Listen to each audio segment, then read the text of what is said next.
Hello friends, कैसे हैं आप सब। आइए दोस्तों, हम लोग पढ़ रहे हैं 12th क्लास की फिजिक्स और दोस्तों चैप्टर चल रहा था 7th अल्टरनेटिव करंट यानी कि प्रत्यावर्ती धारा। तो आइए दोस्तों, प्रत्यावर्ती धारा के अंतर्गत हम लोगों ने आर परिपथ क्लियर कर लिया था, सी परिपथ और एल परिपथ। उसके बाद दोस्तों हम लोग एलसीआर परिपथ पढ़ चुके थे। अब आइए दोस्तों देख लेते हैं चौक कुंडली के बारे में। दोस्तों चौक कुंडली क्या होती है। चौक कुंडली तो दोस्तों स्वप्रेरकत्व के सिद्धांत पर आधारित होती है। तो आइए दोस्तों देख लेते हैं चौक कुंडली किस तरीके से बनती है और उसका क्या सिद्धांत होता है फ्रेंड्स। तो आइए दोस्तों हेडिंग डाल लेंगे चौक कुंडली।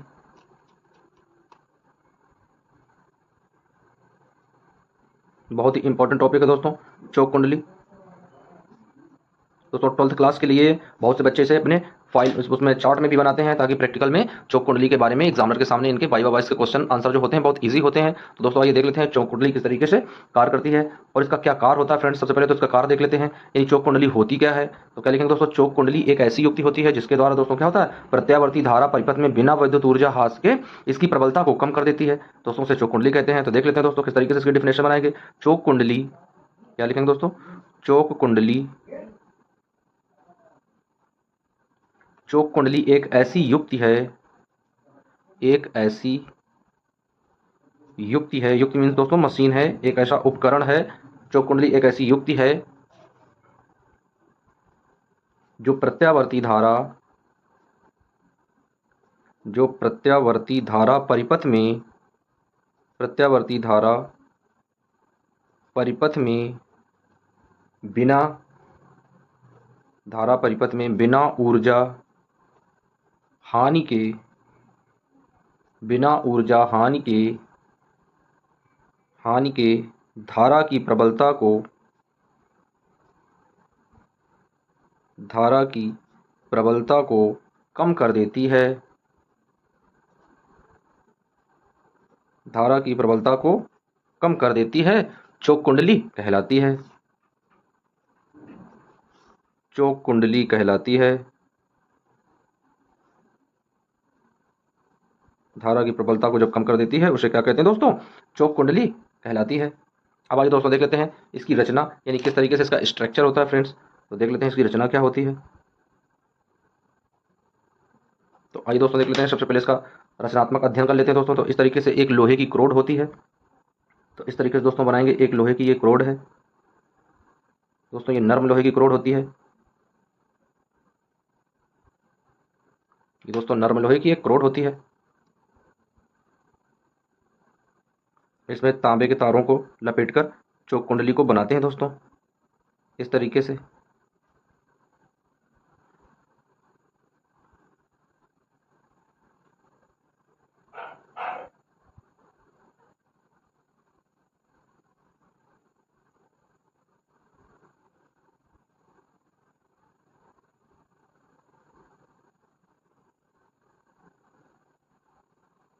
ये दोस्तों जो स्रोत है इसे बोलते हैं प्रत्यावर्ती स्रोत। ये क्या है दोस्तों, प्रत्यावर्ती धारा स्रोत है। ये प्रत्यावर्ती धारा स्रोत है। ये दोस्तों एक कुंडली है। यहाँ पर दोस्तों एक बल्ब लगा देते हैं इस तरीके से।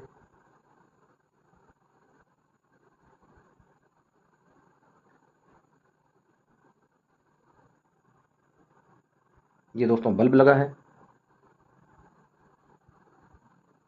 इस तरीके से दोस्तों, ये बल्ब है। लिख देते हैं ये वैद्युत बल्ब है।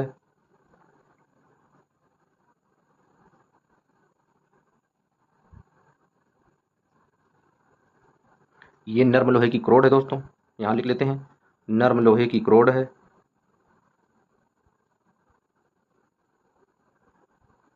ये दोस्तों तांबे के मोटे तार होते हैं। तांबे के मोटे तारों को लपेट कर बनाई जाती है दोस्तों। अब आइए दोस्तों इसकी रचना में देख लेते हैं किस तरीके से स्ट्रक्चर। तो दोस्तों हम लोगों ने समझ लिया है कि किस तरीके का इसका स्ट्रक्चर होता है दोस्तों। अब आइए देख लेते हैं। यह एक,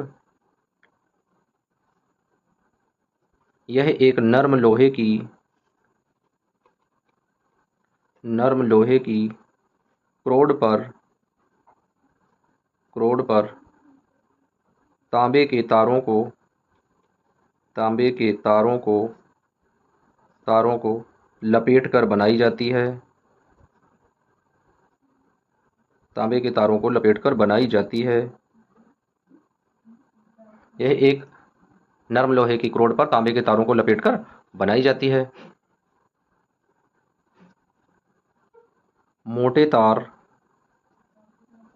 मोटे तार मोटे तार विद्युत रोधी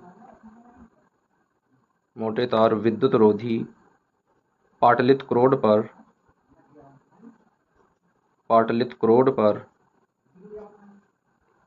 मोटे तार विद्युत रोधी पाटलित क्रोड पर अनेक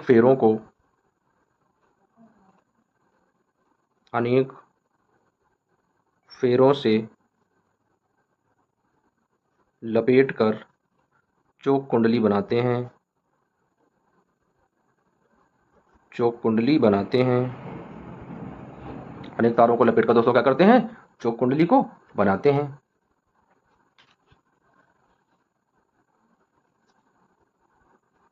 अधिक फेरे होने से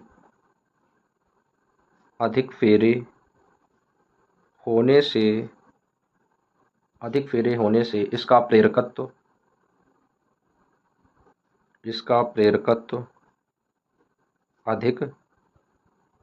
अधिक फेरे होने से इसका प्रेरकत्व क्या होता है दोस्तों? अधिक होता है। प्रेरकत्व अधिक तथा मोटा तार लेने पर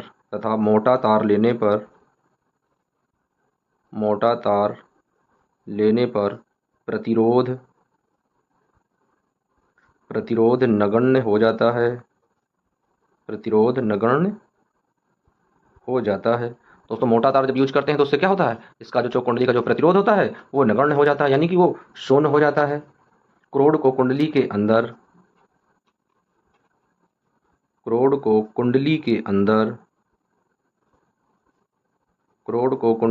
अंदर किसी भी दूरी पर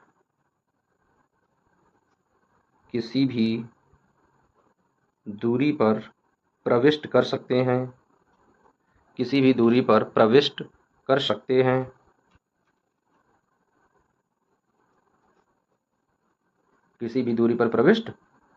हैं। इस कारण कुंडली का प्रेरकत्व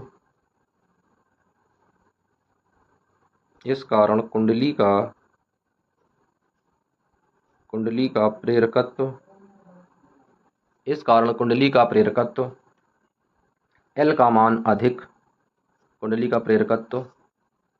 L तथा प्रतिबाधा Z equal to √R² plus omega और L²। दोस्तों कुंडली के लिए क्या होता है जिसमें प्रेरकत्व लगा होता है? ओमेगा² इंटू L²। तो दोस्तों क्या करते हैं? इसका स्क्वायर कर देते हैं। उतनी ही अधिक हो जाती है प्रतिबाधा, उतनी ही अधिक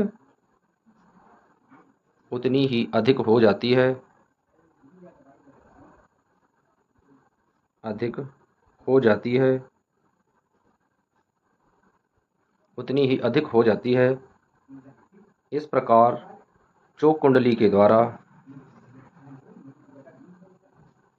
इस प्रकार चोक कुंडली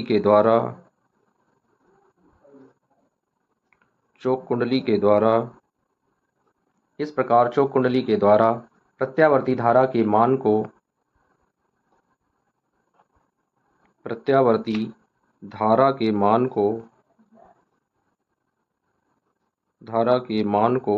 नियंत्रित करते हैं।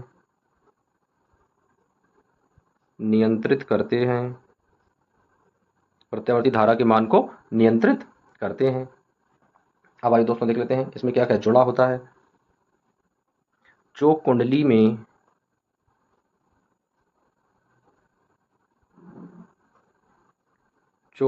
में एक ऐसा LR परिपथ होता है एक ऐसा LR परिपथ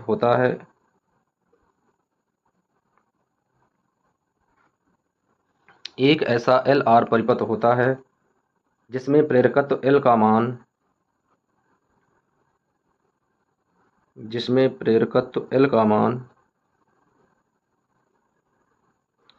मान अधिक तथा R का मान कम होता है।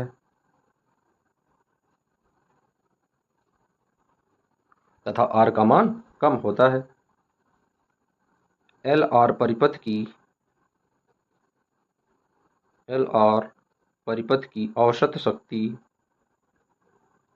शक्ति क्या होती है? तो दोस्तों देख लेते हैं, एल आर परिपथ की औसत शक्ति क्या होती है दोस्तों, यानी पी शक्ति दोस्तों, पी पावर, और दोस्तों क्या होता है, वी यानी वोल्टता का आरएमएस मान इंटू धारा का आरएमएस मान, और इंटू दोस्तों क्या होता है, कॉस फाई।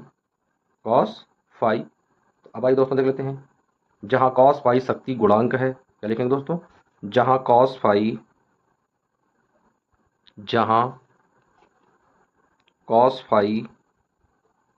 शक्ति गुणांक है, जहां कॉस फाई दोस्तों क्या है, शक्ति का गुणांक है। अब आइए दोस्तों देख लेते हैं इसके आगे का topic. Cos phi equal to दोस्तों क्या था, कॉस फाई जहां पर शक्ति गुणांक था, तो इसका मान देख लेते हैं दोस्तों, क्या लिखेंगे, cos phi equal to R upon Z.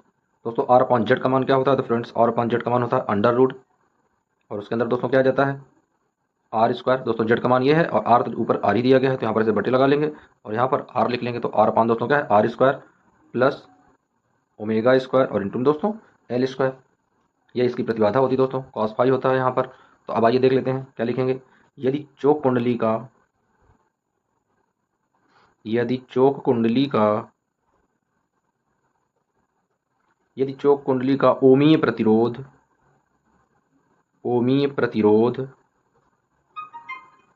यदि चोक कुंडली का ओमीय प्रतिरोध आर लगभग शून्य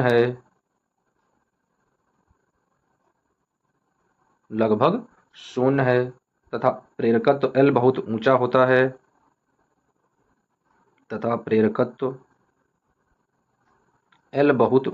है या बहुत अधिक होता है, एल का जो मान है दोस्तों वो बहुत अधिक होता है, तब कॉस फाई बराबर जीरो हो जाता है। तो कॉस फाई बराबर दोस्तों क्या हो जाता है, जीरो हो जाता है। इस प्रकार चोक कुंडली की औसत शक्ति इस प्रकार चोक कुंडली की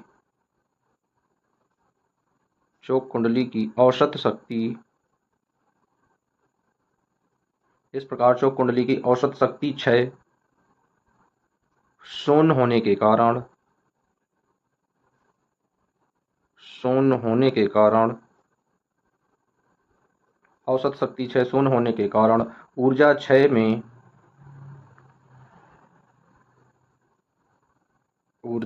में पर्याप्त कमी आ जाती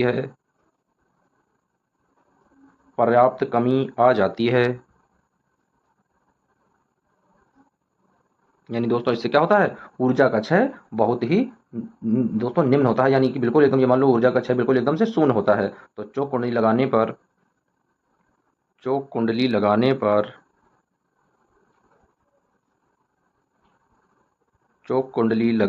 दोस्तों क्या है, चोक कुंडली को जैसे लगाते हैं तो उससे क्या होता है, वैद्युत ऊर्जा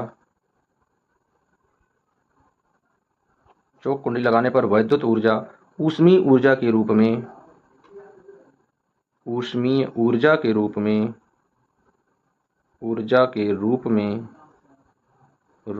व्यय होती है। और दोस्तों ये किसके सिद्धांत पर आधारित होती है, यह स्वप्रेरकत्व के सिद्धांत पर आधारित होती है। तो दोस्तों ये क्वेश्चन बहुत ज़्यादा पूछा जाता है, एग्जामिनर दोस्तों अक्सर ये पूछता है कि चोक कुंडली जो है वो किस सिद्धांत पर आधारित होती है। तो दोस्तों चोक कुंडली जो है वह स्वप्रेरकत्व के सिद्धांत पर आधारित होती है। दोस्तों इसका प्रतिरोध जो है बिल्कुल एकदम से शून्य होता है लगभग, तो इस वजह से इसमें किसी भी प्रकार की ऊर्जा का क्षय नहीं होता है। अब आइए फ्रेंड्स देख लेते हैं दूसरा टॉपिक क्या है फ्रेंड्स। तो दूसरा टॉपिक दिया गया है आप लोगों के चैप्टर में, प्रत्यावर्ती धारा जनित्र क्या होता है दोस्तों। प्रत्यावर्ती धारा जनित्र यानी कि डायनेमो क्या होता है, यानी यांत्रिक ऊर्जा से कैसे हम लोग विद्युत ऊर्जा में कन्वर्ट करते हैं, ऐसा कौन सा यंत्र है दोस्तों जो यांत्रिक ऊर्जा को विद्युत ऊर्जा में परिवर्तित करता है। तो आइए फ्रेंड्स देख लेते हैं प्रत्यावर्ती धारा जनित्र, क्या लिखेंगे दोस्तों, प्रत्यावर्ती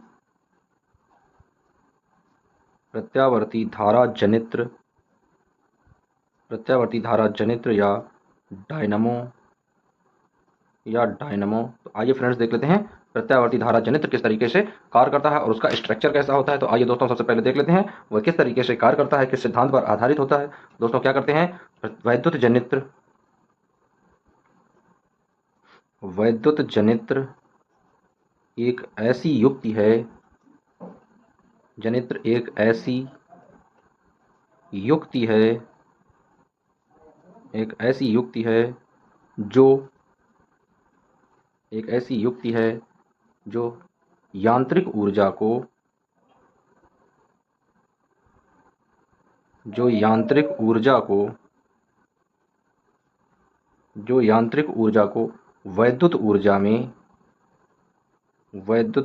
में परिवर्तित करती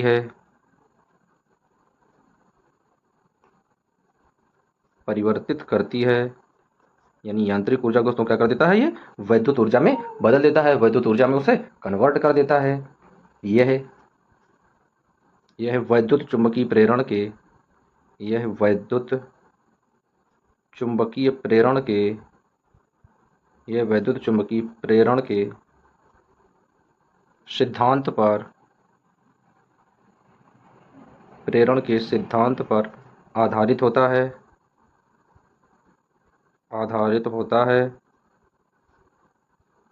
जिसकी खोज फैराडे ने की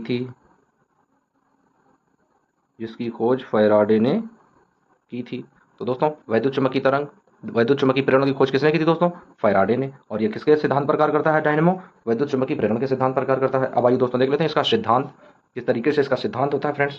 तो आइए हेडिंग डाल देते हैं, सिद्धांत। तो दोस्तों हेडिंग डाल देंगे, सिद्ध कर सिद्धांत। अब आइए देख लेते हैं सिद्ध करके सिद्धांत क्या होता है। जब किसी बंद कुंडली को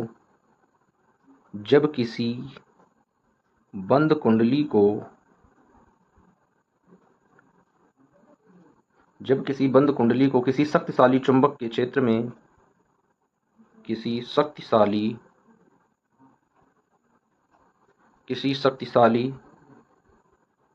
चुंबकीय क्षेत्र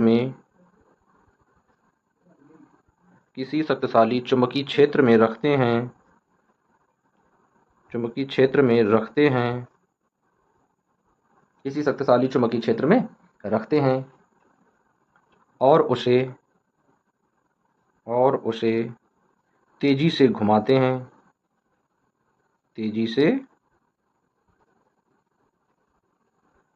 चुंबकीय क्षेत्र में रखने के बाद दोस्तों क्या करते हैं, उसे तेजी से घुमाते हैं। तो उसमें से होकर गुजरने वाली चुंबकीय फ्लक्स की संख्याओं में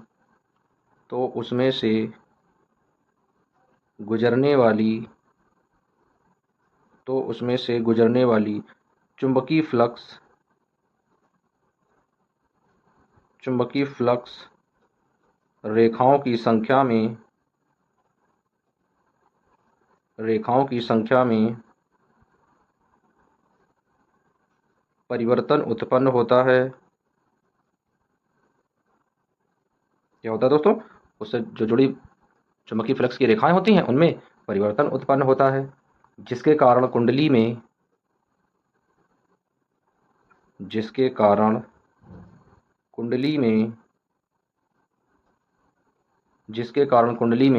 वैद्युत वाहक बल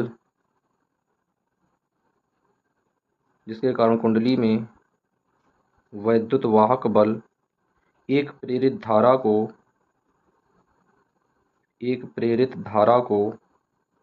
उत्पन्न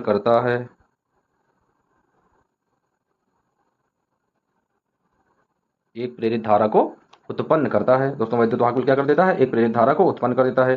कुंडली को घुमाने में किया गया कार्य कुंडली को घुमाने में किया गया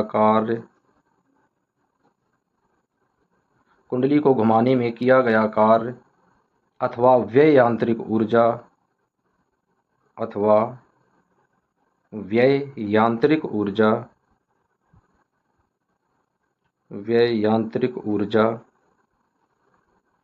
कुंडली में वैद्युत ऊर्जा के रूप में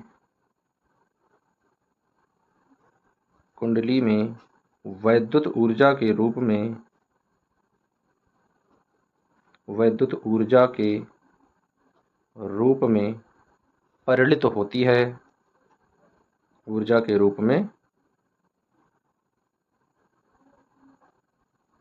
परिणत होती है। दोस्तों इस तरीके से क्या करता है, ये इसका सिद्धांत होता है प्रत्यावर्ती धारा डायनेमो का। अब आइए दोस्तों देख लेते हैं इसकी स्ट्रक्चर क्या होता है, इसकी संरचना किस तरीके की होती है। तो आइए दोस्तों हेडिंग डाल देते हैं, संरचना। संरचना। और दोस्तों संरचना में पहली हेडिंग पड़ जाएगी क्षेत्र चुंबक। क्या होते हैं दोस्तों, क्षेत्र चुंबक। तो आइए दोस्तों देख लेते हैं क्षेत्र चुंबक किस तरीके का व्यवहार करते हैं। यह एक शक्तिशाली यह एक शक्तिशाली यह एक शक्तिशाली चुंबक होता है। यह एक शक्तिशाली चुंबक होता है।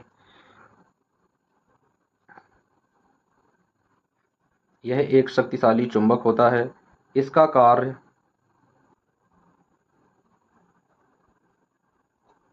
इसका कार्य शक्तिशाली चुंबकीय क्षेत्र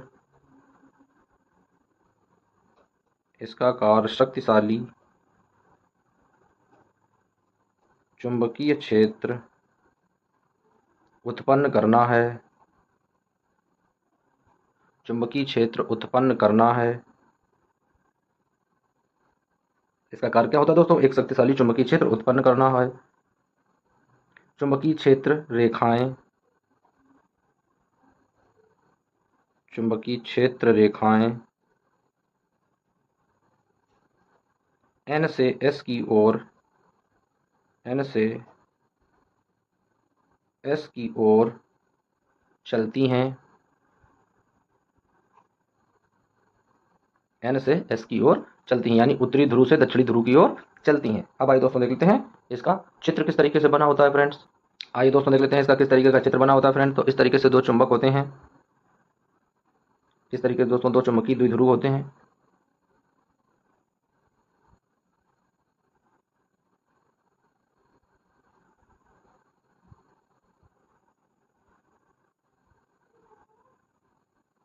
इस तरीके से दोस्तों एक चुंबक होता है और इसका एक सामने चुंबक होता है फ्रेंड्स। इस तरीके का बना होता है।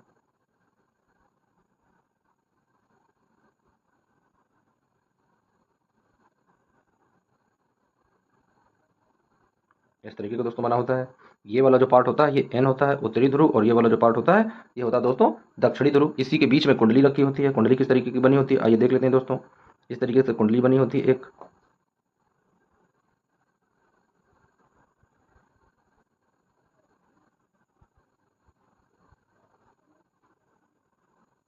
इस तरीके की दोस्तों कुंडली होती है। ये फ्रेंड्स कुंडली होती है।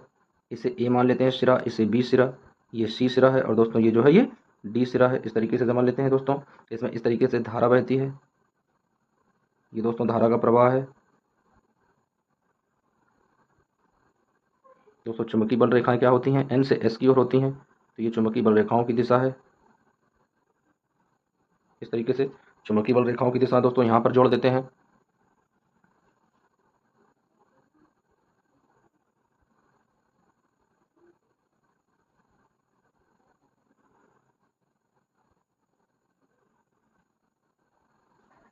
यहीं पर दोस्तों इस तरीके से ब्रश जोड़ देते हैं। इस तरीके से ब्रश लगा होता है फ्रेंड्स। यहाँ से एक परिपथ बना होता है।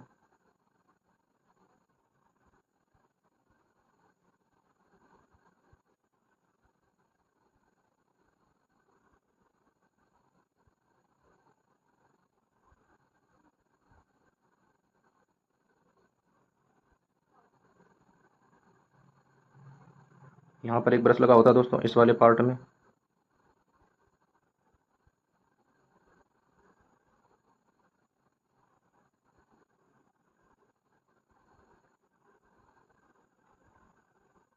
इस तरीके से धारा बहती है दोस्तों।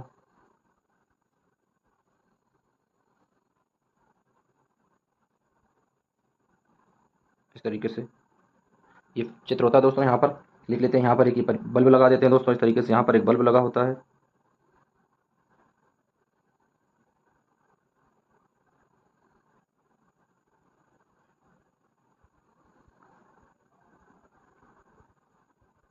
ये बल्ब है फ्रेंड्स। यहाँ पर देख लेते हैं ये है बाह्य परिपथ। इसे लिखते हैं दोस्तों बाह्य परिपथ। यहाँ पर दोस्तों लिख लेते हैं ये है सर्पी वलय। ये दोस्तों क्या दिए गए हैं, सर्पी वलय, यानी ये वाला जो पार्ट है और जो ये वाला पार्ट है दोस्तों, इन्हें बोलते हैं सर्पी वलय। क्या लिखते हैं दोस्तों, सर्पी वलय। उसके बाद दोस्तों ये जो ब्लैक कलर के दिए गए हैं ये ब्रश हैं। क्या है दोस्तों, ये जो है और ये वाला फ्रेंड जो है, इन दोनों को क्या बोलेंगे, इन दोनों को बोलेंगे ब्रश। ये दोस्तों ब्रश दिए गए हैं। सर्पी वलय को दोस्तों S1 से लिखेंगे तो यहाँ पर लिख देते हैं S1 और ये है S2। दोस्तों इसे लिख देते हैं ब्रश, ये B1 है और ये ब्रश जो है ये B2 है। इस तरीके से दोस्तों ये जो दी गई है ये आर्मेचर होती है दोस्तों, इसे आर्मेचर बोलते हैं।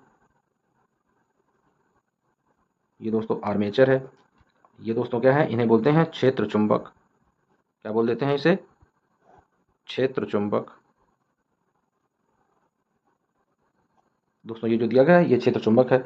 अब इसके सामने एक बना लेते हैं जिसे हम लोग प्रदर्शित करेंगे घूर्णन अक्ष से। दोस्तों बीचों बीच कुंडली से इस तरीके से एक रेखा जाती है, जिस अक्ष के परितः यह कुंडली घूर्णन गति करती है दोस्तों, इस डायरेक्शन में घूमती है दोस्तों, ये इस डायरेक्शन में गति करती है। तो लिखेंगे दोस्तों घूर्णन अक्ष, घूर्णन अक्ष। तो फ्रेंड्स इसे क्या बोलते हैं, ये दिया गया है घूर्णन अक्ष। अब आइए दोस्तों लिख लेते हैं इसका अगला पॉइंट। अगला पॉइंट दोस्तों क्या था, आर्मेचर। तो क्या लिखेंगे दोस्तों, आर्मेचर। संरचना वाला पार्ट दोस्तों हम लोग देख रहे हैं, तो संरचना वाले पार्ट में अब आता है नंबर आर्मेचर का। तो यहाँ पर हेडिंग डाल देंगे फ्रेंड्स आर्मेचर।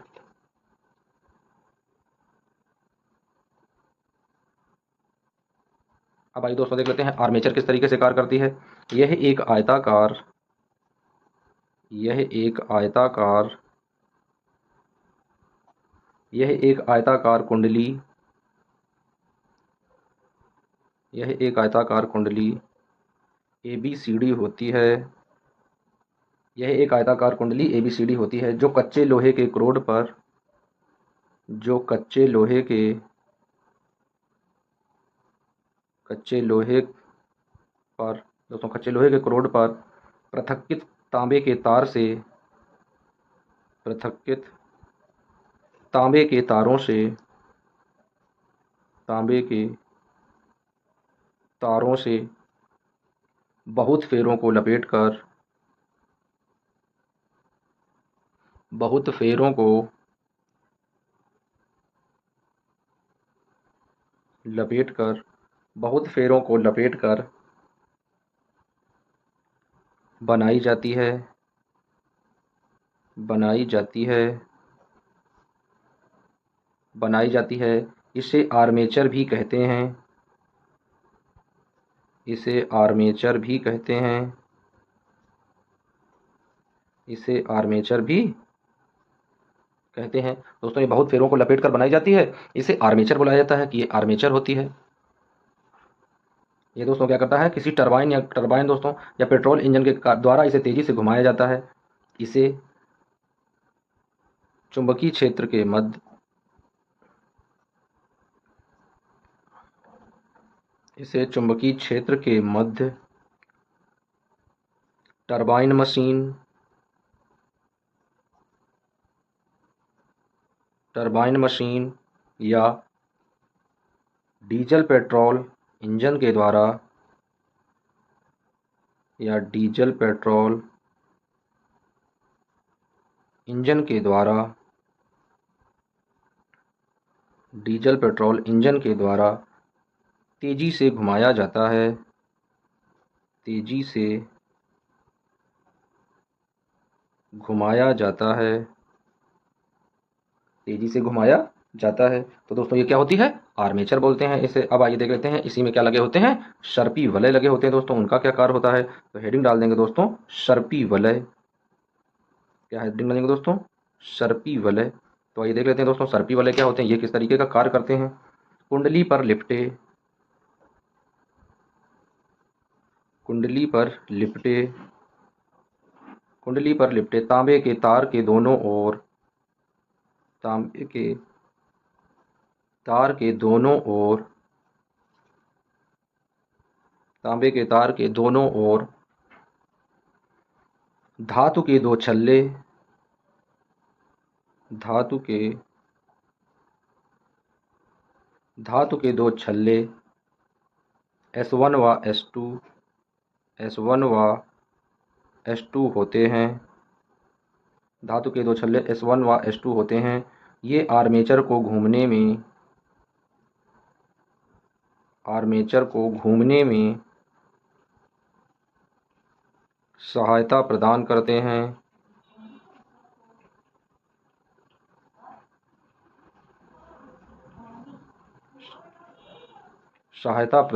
हैं। इनको सर्पी वलय कहा जाता है।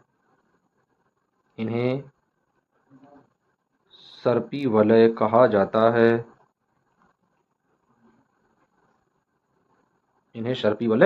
कहा जाता है। अब आइए दोस्तों देख लेते हैं नेक्स्ट परिभाषा क्या थी, ब्रश। तो दोस्तों ब्रश लगे होते हैं, ब्रश क्या कार्य करते हैं, तो आइए देख लेते हैं दोस्तों ब्रश। आइए फ्रेंड्स देख लेते हैं ब्रश क्या होते हैं। सर्पी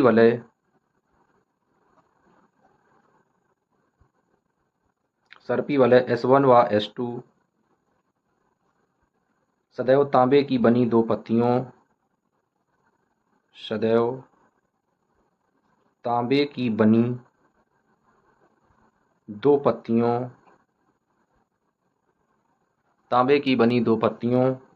B1 व B2 को स्पर्श करते हैं।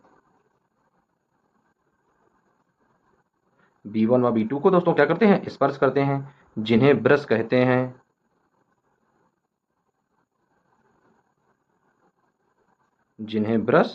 हैं। दोस्तों ये तांबे के तार में क्या करते हैं, जो बने होते हैं धातु के, उनको सर्पी वलय को दोस्तों ये उनको टच करते हैं, उन्हीं से जुड़े होते हैं, इन्हें क्या बोलते हैं, इन्हें ब्रश कहते हैं। ये स्थिर रहते हैं दोस्तों, सर्पी वलय घूमते हैं लेकिन ब्रश जो है वो स्थिर रहते हैं। तो क्या लिखेंगे दोस्तों, ये स्थिर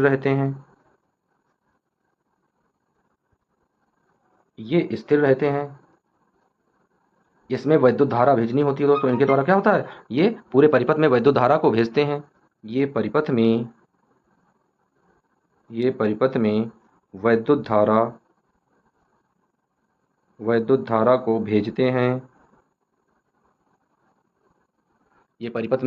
को भेजते हैं। अब आइए दोस्तों डाल देते हैं इसकी कार्यविधि, और दोस्तों ये है सबसे अंतिम हेडिंग। तो आइए दोस्तों देख लेते हैं कार्यविधि क्या होती है। कार्यविधि, आइए फ्रेंड्स देख लेते हैं इसकी कार्यविधि, समझ लेते हैं। बहुत ही इंपॉर्टेंट टॉपिक है दोस्तों 12th क्लास के एग्जाम की दृष्टि से। क्या लिखेंगे दोस्तों, आर्मेचर कुंडली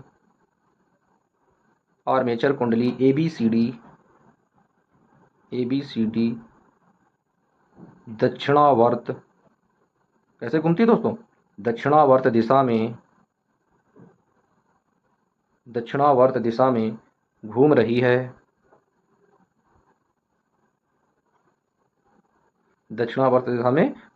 किसी क्षण कुंडली की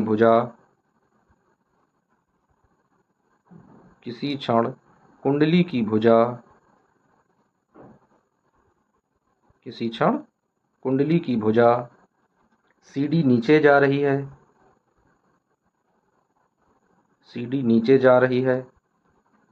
AB ऊपर आ रही है,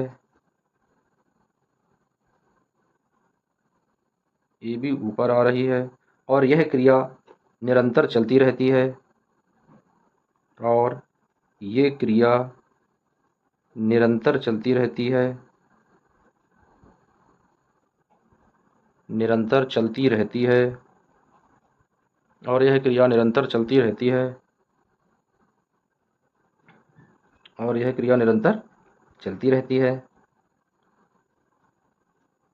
इस प्रकार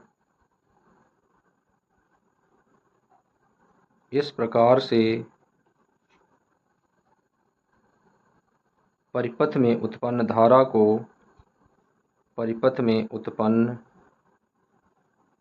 को प्रत्यावर्ती धारा कहते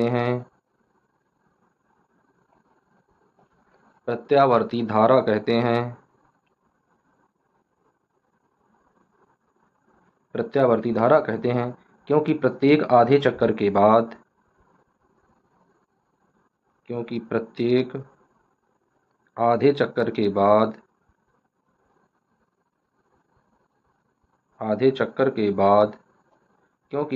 आधे चक्कर के बाद बाह्य परिपथ में धारा की दिशा बदल जाती है। बाह्य परिपथ में धारा की दिशा, बाह्य परिपथ में धारा की दिशा बदल जाती है, और इस प्रकार से प्रत्यावर्ती धारा उत्पन्न होती रहती है। दोस्तों क्या है, इस प्रकार से परिपथ में प्रत्यावर्ती धारा उत्पन्न होती रहती है और हम यांत्रिक ऊर्जा से विद्युत ऊर्जा को प्राप्त कर लेते हैं। तो दोस्तों यह किसका सिद्धांत था? यह था प्रत्यावर्ती धारा जनित्र या वैद्युत चुंबकीय प्रेरण का सिद्धांत था। किसने दोस्तों इसकी खोज की थी? फैराडे ने खोज की थी। तो दोस्तों हम लोगों ने क्लियर कर लिया है वैद्युत जनित्र क्या होता है दोस्तों, इसकी क्रियाविधि, इसका दोस्तों स्ट्रक्चर किस तरीके से बनता है। अब मिलते हैं दोस्तों नेक्स्ट वीडियो में फिर किसी नए टॉपिक के साथ। जब तक के लिए दोस्तों आप लोग अच्छे से पढ़ते रहिए। वीडियो यदि अच्छा लगा हो तो वीडियो को एक बार दोस्तों लाइक अवश्य कर दें। मिलते हैं नेक्स्ट वीडियो में। जय हिंद दोस्तों।